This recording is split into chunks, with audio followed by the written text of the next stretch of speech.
So यो दिन चाहिँ हामी कहाँ गएको थियौँ त युसनलाई लिएर कहाँ गएको थियो भनेर चाहिँ अगाडिको भिडियोमा हेर्नु है त साथीहरू to be continue. So hello guys नमस्ते welcome to KK Newari blog. म क्रिस्टियन जोशी फेरि आइसक्यो एउटा नयाँ ब्लग लिएर। यो दिन चाहिँ हामीले युसनलाई प्ले स्टेसन लगेको थियौँ अनि ऊ चाहिँ एकदमै रमाइलो आएको छ। उसले भनेको ठाउँमा जानु पायो भनेर अनि ऊ चाहिँ अस्तिदेखि कराइरहेको थियो जानु पऱ्यो भनेर। अनि उसको चाहिँ अस्ति भर फर्स्ट टर्मिनल एक्जाम सकाएको थियो अनि बिदा पनि थियो, त्यो दिन शनिबार पनि थियो अनि मामा घर आइरहेको थियो। अनि त्यही रातेको साइडमा भएको प्ले स्टेसनमा चाहिँ हामी गयौँ अनि त्यहाँ चाहिँ यस्तो स्विमिङ पुल जस्तै पनि रहेछ अनि त्यहाँ चाहिँ बच्चाहरू धेरै खेलिरहेको थिए अनि त्यहाँ चाहिँ माछाहरू पनि थियो। अनि फेरि उसको खेल्ने स्टार्ट भइसक्यो। यहाँ ऊ चाहिँ जहाँ खाली छ त्यहीँ मात्र खेलिरहेको थियो होइन। अनि फेरि स्लाइड खेल्यो अनि फेरि यता फोटो खिच्न गयो होइन।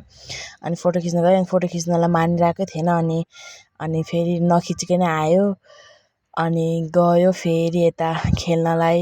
यो यस्तो मङ्की जस्तो चढिरहेको छ, बल्ल तल्ल फक्का खेलिरहेको छु किनकि उसलाई फर्स्टमा के भएको थियो है लजाएको जस्तो भइरहेको थियो ऊ।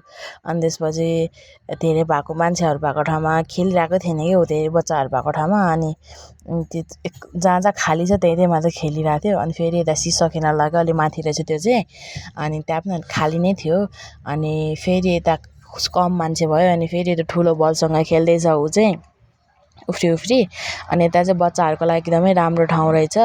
अनि के अरे यो बलहरू चाहिँ एकदमै सफ्ट थियो त्यो बच्चाहरूको लागि खेल्नको लागि। अनि त्यसपछि अनि फेरि यता चढ्दैछ हेर्नु न, यता बादल जस्तै उफ्रिँदैछ, यस्तो मजा लागिरहेको छ उसलाई, यस्तो रमाइलो भइरहेको छ। स्विमिङ खेल्दैछ फेरि बलसँग अनि फेरि यस्तो घुम्ने ठाउँमा रहेछ अनि त्यहाँ एक्लै खेल्ने भनेर फेरि खेलाइरहेको छु मैले।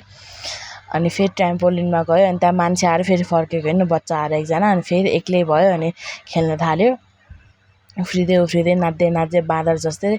सो त्यति नै हो, हामीले यसरी नै रमाइलो गऱ्यौँ। Thank you for watching.